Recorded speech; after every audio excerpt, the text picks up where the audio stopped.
Chief, thank you for making time for me. My pleasure. So, what I want to start out, Chief, talking about, first of all, so we have been watching the Chauvin trial, the Derek Chauvin trial. I want to get your reaction to the guilty verdicts. What do you think? Yeah, well, I didn't watch the trial, but obviously I watched the video when it first came out over a year ago. And it seemed really clear to me that what he did was criminal.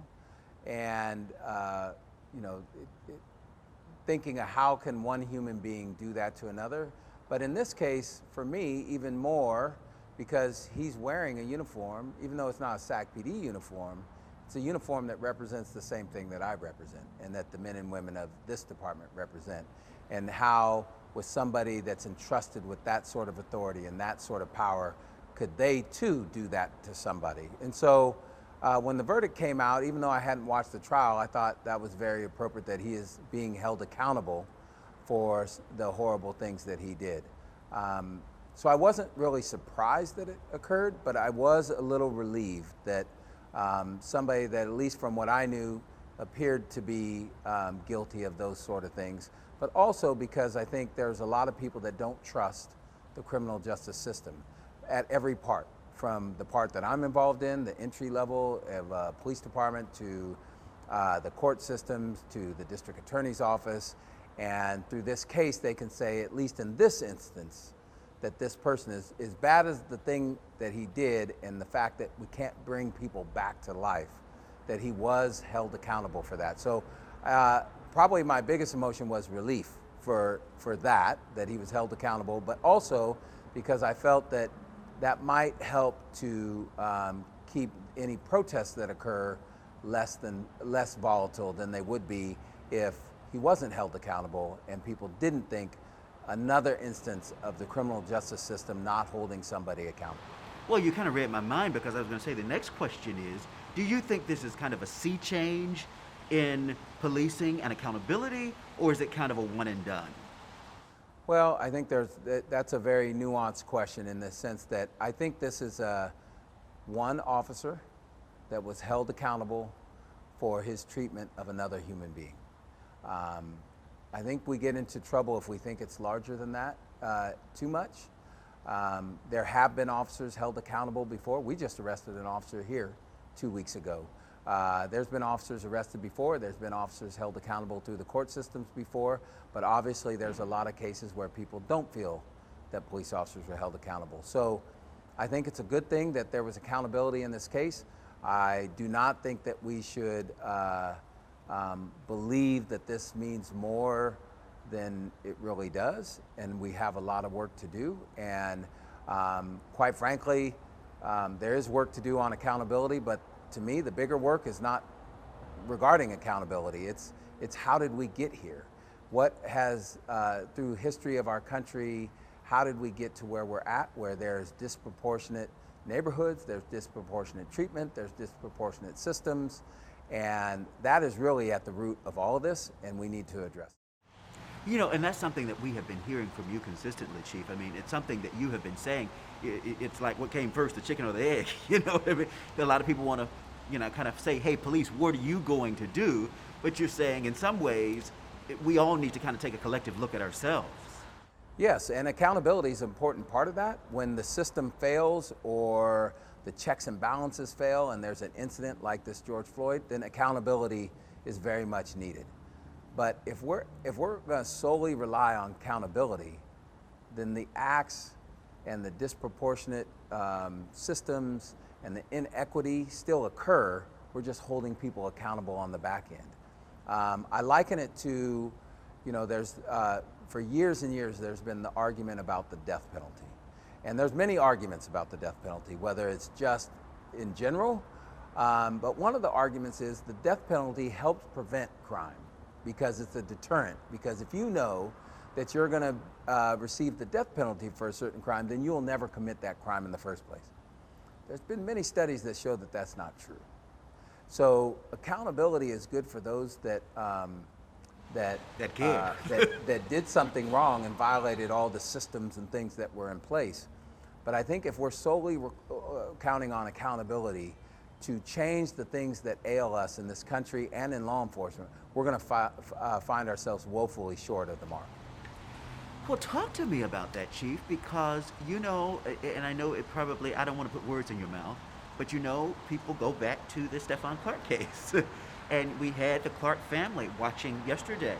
And literally, we saw Stevante just fall to his knees and say it's about time that he had wished that he would have saw something similar here with his brother's case. What do you say to that family? Well, we have always, and me personally, have always tried to treat this family with respect and dignity. They lost a loved one. So I'm not surprised that they believe more should have been done. I'm not surprised that they believe that there's more accountability that should have taken place with the officers involved in that. But if we go back in time and look what we did with that case, not only was it investigated at the local level, but it was also investigated at the state and the federal level. And all of them concluded that those actions were within the law and did not violate the systems and the law. There's been people with the change in the law that said that shooting still wouldn't have violated the new law. So I completely understand the family and honor the family. I still speak with the family fairly regularly. And I understand where they're coming from. But you know, I think that this department investigated that along with numerous other organizations and departments at every level of our government, and they all concluded the same. You know, it's interesting to hear you say that, Chief, because, you know, we have seen some cases now be called for review again, say on the federal level, for there to be kind of a kind of reassessing, given what we saw with George Floyd. Do you think, and how would you respond to a notion that perhaps this is one of those cases that ought to be reviewed? I know it's something that the Clark family is considering. Well, it already has been investigated at the federal level. It's been investigated you don't think they could do it again, every single level. And I think the other place that we would be remiss if we didn't do this, you know, the fact that something is within the law shouldn't be our standard. You know, it's the standard of whether somebody gets arrested, and if it's within policy, it's the standard of whether somebody gets terminated or catches some other sort of discipline. But it can be within the law, and we could still want to be better than that. So I look at the law and the policy as like a C grade. So did you pass? Yes, you passed. But, you know, most of us among us, maybe not me at all grade levels in my history, but most of us want better than a C. Most of us want an A in a class. And an A in a class means it might be legal, but we might be able to do it better, that would have a better outcome, that regardless of what preceded the event, both on the officer side and on the other subject side, you know, if we can end this call with everybody being alive, then that's the best case scenario, even if it was legal to be able to do something. And so how do we do that as an organization? How do we do that as a community? We just recently had a shooting out in the South End where a person just in cold blood shot one of our officers. And we are so lucky that he's alive. It hit him in his vest. It shot him while he was still seated in his car. And that gentleman was shot by the officer in return. But we talked to him with negotiators and several other officers, used drones, used robots, and eventually we were able, after hours of work, the officers were able to get the gun away from him and get medical aid to him, and he's alive and our officer is alive. That should be our goal. That's not always possible, that the circumstances really kind of dictate to that. But just because something is within the law doesn't mean that we, not only as a department, but as a community and a society, can strive for better. And with all the technology and other things that we have that we didn't have when I first started, we have a lot better ability to get there. And so that needs to be our goal. Like, regardless of the law, can we end this situation with everybody being able to walk away? Even if one person's going to jail or prison after, at least he's able to walk there. And so, again, that is not always possible. There are situations where officers have to make split-second decisions and are in the most violent or volatile encounters. But we just saw that happen with somebody that literally shot one of our officers. And so it is possible in some circumstances, and I'd like to think we're moving in that direction. How is it for you, Chief, as a first black police chief in the capital city, watching this kind of reckoning that's happening on the national stage? How do you um, balance the two? Well, I'll say this, there's a lot of people in our country and around the world, because of different circumstances, that life isn't always easy and life isn't always fair. And I think as a black person, I think not only today, but historically, many black people, if not all black people, could say that, right? And some things just, they're not fair. So this road hasn't been easy at all times. But I can tell you, I come from a woman that I call mom, that was a very, very strong woman, and didn't care necessarily what other people thought about them, and was gonna do what she thought was right to serve others.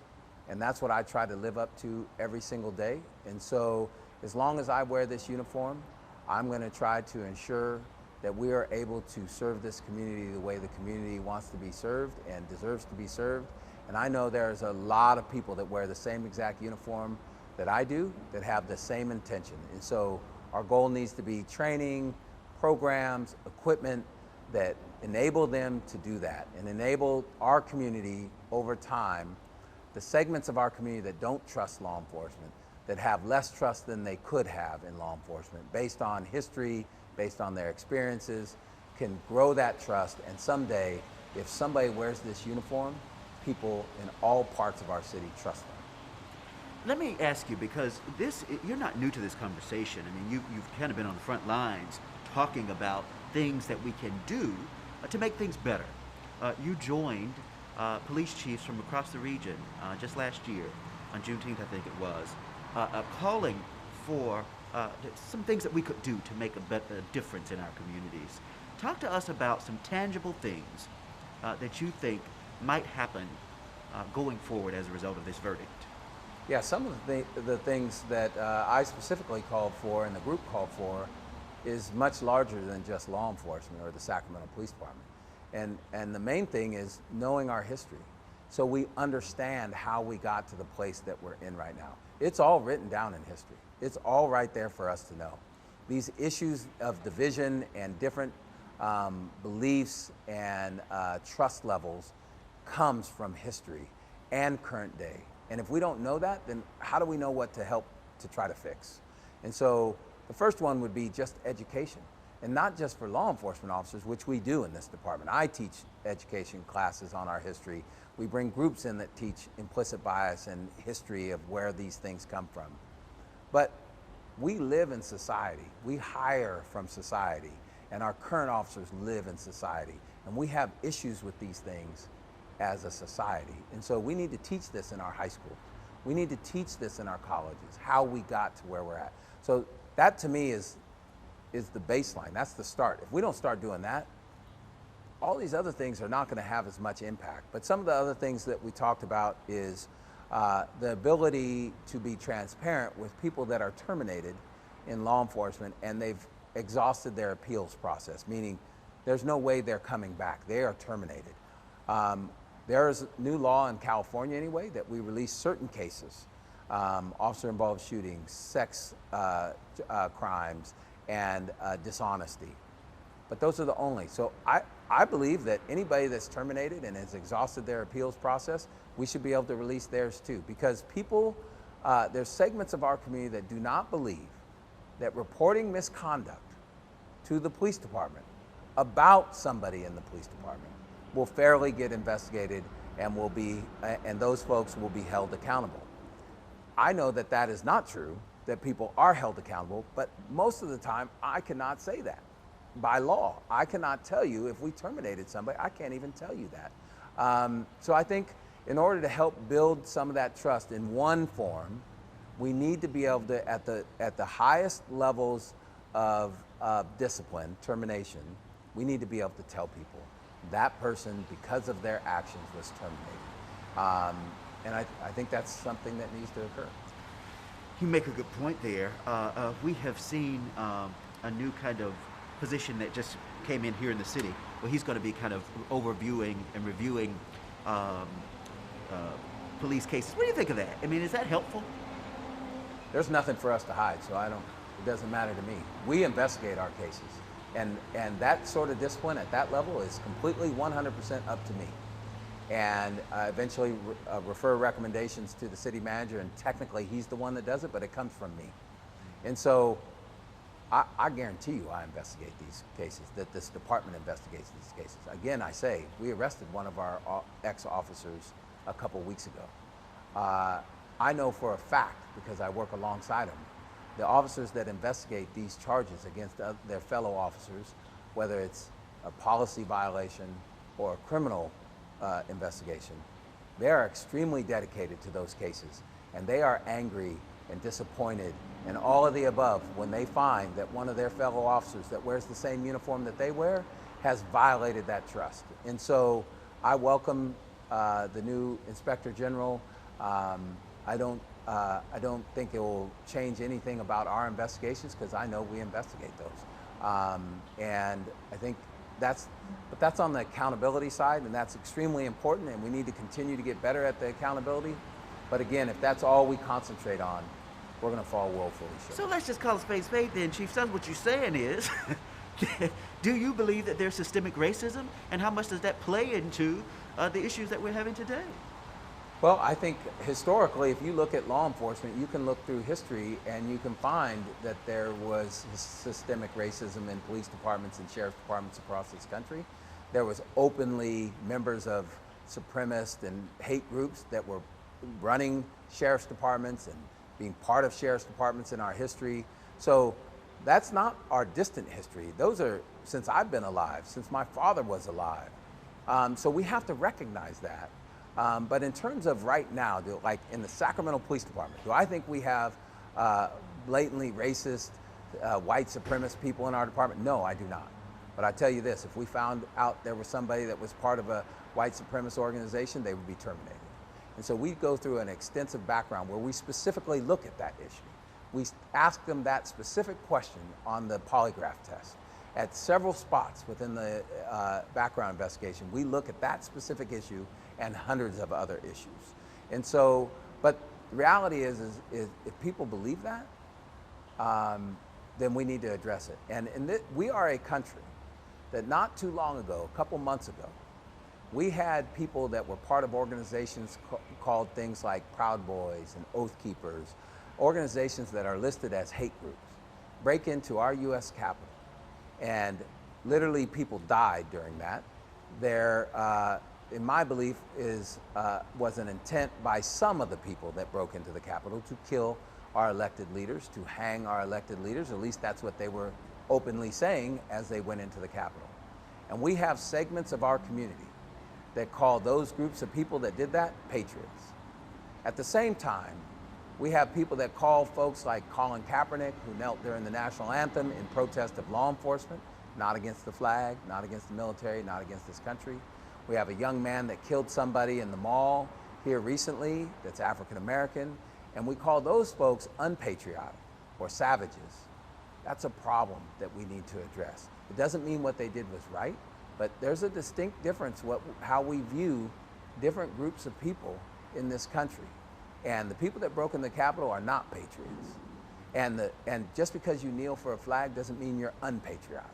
It doesn't mean you hate this country. It means you want change. It means you want our country and all of us in our country to live up to the words that are written in our Constitution.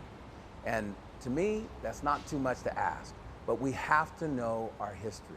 We have to know how we got here. Because if we don't, we will continue to think that people that live in Del Paso Heights or Meadowview or Oak Park are just lazy and they need to get a job. And that's why those neighborhoods have violent crime. And that's why those neighborhoods look the way they do. And that's why those activities that occur in those neighborhoods occur. But if we know our history, that's not why those neighborhoods became the way they were. Those neighborhoods, Oak Park became what we know as Oak Park now. Del Paso Heights became what we know as Del Paso Heights now because of decisions that were made by leaders in our city and in our state, in our country, that changed the economic vitality of those communities to what it is now. Oak Park used to be a thriving suburb of the city with the second largest business district in our city on Stockton Boulevard, on 35th Street, on Broadway. decisions that were made by leaders in this city, not in law enforcement, destroyed those business districts, and redlining in this city was what created what we know of as Oak Park now. When we raised the redlined area downtown, and all the black community members, 70% of the minority population that lived in Sacramento lived in the West End. And we tore those residential units down and built the commercial buildings that you see today. They had to move somewhere. Most of the African American population moved to Oak Park. We built Highway 99, which destroyed the business districts. Most of the Asian or Japanese population in Japantown downtown moved closer to Broadway. And then some of them had to move again when we built the WX freeway. Those decisions were made by people. They are not, those neighborhoods didn't become that way because people are lazy and didn't want to get a job. Poverty drives crime. Poverty is a big driver of a lot of the issues we have. And the heartening thing that I can say about all of this is we made those neighborhoods. And if we, leaders, created those neighborhoods to where they are neighborhoods of poverty, neighborhoods of less education, neighborhoods of less economic activity that builds neighborhoods, if we created that, that means we can change that. We just have to want to change it. Do you feel that you have the support to do it? Because you look at groups like your California Black Caucus, for example. They're calling for, they've got things that they want to see. They're talking about the decertification of police officers, a statewide process to revoke the certification of a peace officer convicted of violating a person's civil rights or engaging in other misconduct on the job. Does that help you kind of move forward your goal? Do you support things like that? Well, I think a lot of those things might help. Some of those things might hurt. But not very many of them still go to the heart of the issue. El Paso Heights is still going to look like Del Paso Heights. It's still going to be the neighborhood where we get the most calls for service in the entire city. It's still going to be poverty stricken. It's still going to be crime riddled. It's still going to be all those things that is going to require a police response. It's going to still be a neighborhood where too many people don't have hopes and dreams. So we can create all those other things, which might be good, but it's still going to not address the issue that is at the core of all Which this. is the community, right? Which is the community that, and law enforcement throughout history and throughout the history of the world, law enforcement and the military are the enforcement arms of what society wants. They're not the ones that create the law, but they enforce the law. And also some of those things I think are really good things. The decertification list, whether it's statewide or nationally, I think that's a good thing. It won't change anything for the Sacramento Police Department, but I think it is a good thing. And the reason I say that is, if we create a list of everybody that's been terminated on a department, and they're on this nationwide list, so all police departments can see if that person's been terminated, we already do that. If you apply to our department from another department, we go to your original department, our background investigation, and we look at your entire personnel file. We look at your entire internal affairs file, because you have to sign a letter, a piece of paper when you apply to our department, foregoing all your personnel rights. And we go look at it. Now, are there departments that might not do that? Sure, and maybe a decertification list would help that. So it might help in some areas. It won't change anything for the Sacramento Police Department, because we'll know if you were terminated and we're not hiring you. So, but I do think it's a good thing, but again, that won't change anything here in Sacramento. I mean, of course there's a reason why it hadn't happened before. Obviously there's some in law enforcement who feel, either it's too cumbersome or it's not necessary, but you're saying, okay, do it, fine, you don't have an issue with this notion of decertification. Well, I think most major departments, all the departments I know of, do the background similar to the way we do it. But are there small departments, or are there departments outside of California or outside of our region that don't? I'm sure there are. So it would help in that regard. But I'm just saying, for here in Sacramento, it wouldn't change anything about our background. Maybe it'd make it more convenient. Maybe we wouldn't have to travel so far to just look at a list. But our background process is very intense. And we don't really hire very many lateral officers in the first place. Most of our officers go through our academy, and it's been like that forever. But from time to time, we do hire lateral officers. But we literally go to their department and we look at their whole file. So even if they don't tell us they have anything in their file, we go look at it. And if you didn't tell us about it and it's in there, you're automatically not going to get hired. Got it. Are there things that we need to talk about, Chief, that we've not talked about? I know sometimes you might feel like we have these same conversations after these same events every time, and you wonder whether things actually change. What would you say? Yeah, I just think that we have a lot of work to do in this country. This is a great country. I mean, I know I wouldn't want to choose to live anywhere else, and I know just about I can't think of somebody I know that would choose to live somewhere else. But that doesn't mean we have don't have a lot of, Okay. but that doesn't mean we don't have a lot of work to do. That doesn't mean we can't make our country better for certain groups of people that we have historically, on purpose, kept out of certain systems and kept out of certain opportunities. And we've missed opportunities in the past. I don't want to continue to miss opportunities. I don't want my two daughters that are teenagers to continue to have the same exact conversation with Chris Thomas when they're my age. And if we're going to accomplish that, we've got to all collectively work, especially on the root cause of how we got here. And is that root cause racism? That root cause is racism and challenge with any difference. So it's not always only race, it's any number of differences that we have not dealt with well in our country or believe certain things. And a lot of it is rooted in history. And it's a history that we don't teach. And ask yourself, if we don't teach our real history, why don't we? Well, You're destined to repeat it. there's a if you reason don't. why we Yeah. don't teach our history, right? Maybe we don't want to deal with it. Maybe we want to feel like we're better than we really are. And when, like I say, when we say people that break into the Capitol are patriots and then other people are not patriotic for nonviolent, just simple protest, that's a challenge. And when we call folks that break into the U.S. Capitol as this is like a third world country, this is like Afghanistan, no, it's not. This is America. That was America that broke into the U.S. Capitol. Those are our American citizens that broke into that U.S. Capitol. We can't shirk our responsibility or the truth by trying to act like they're acting like somebody else. No, they're acting like Americans. We've had this issue forever. And when we say these protests that we've been dealing with for the last year or two are unprecedented, no, they're not. They're not unprecedented. This is the same issue that we've been dealing with for 200 years that they're protesting about. If you go look at protests in 1906 in Atlanta and any number of other hundreds of protests from the 1800s to the 1900s to now, they're saying the same thing, the exact same thing. These are not unprecedented. They're just issues that we have refused to deal with in our country. And so my only question then is, do you feel that this verdict yesterday, this guilty verdict yesterday, moves the ball down the road? I think it's a good thing that shows that we can hold somebody accountable in one specific situation. But I'm not too sure how far down the road it moves the ball.